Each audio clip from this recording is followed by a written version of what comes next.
Today we have the Xigmatek Aqua V case. Let's unbox this.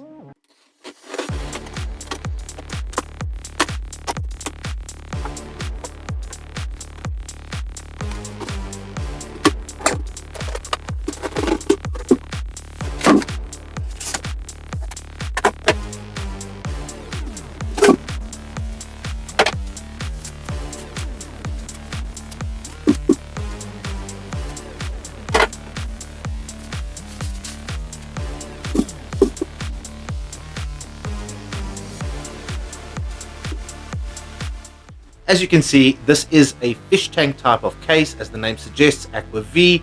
So this will display your build the best way possible. Let's crack this open, see what's inside.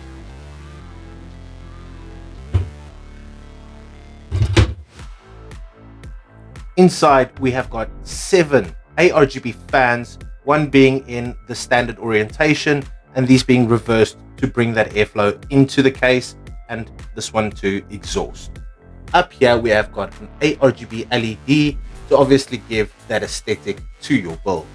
Cracking up the back, let's see what's inside. Once we've opened the back, we can see that we have a lot of space. This does support your BTF type of motherboards, meaning connectors at the back, nothing in front. So if you want to install one of the BTF motherboards in this case does support it.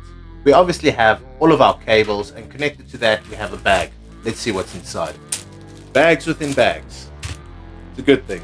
Okay, so we've got some tiny little cable ties.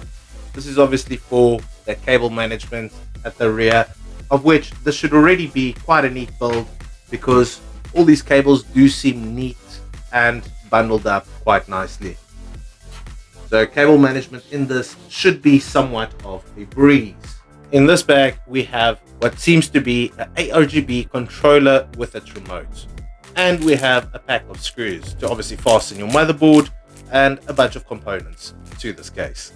Looking at the cables, we have our standard USB-C connection, we have got our USB 3.0 connection, we have got our reset switch, power switch, and the power LED connectors. Here we have our ARGB connection. Then we've obviously got the audio ports. On the top, we have got our power button, reset switch, a 3.5mm jack, 2 USB 3s and a USB-C. Overall, this case does seem quite sturdy. Love the fish tank look and should showcase your build the best way possible.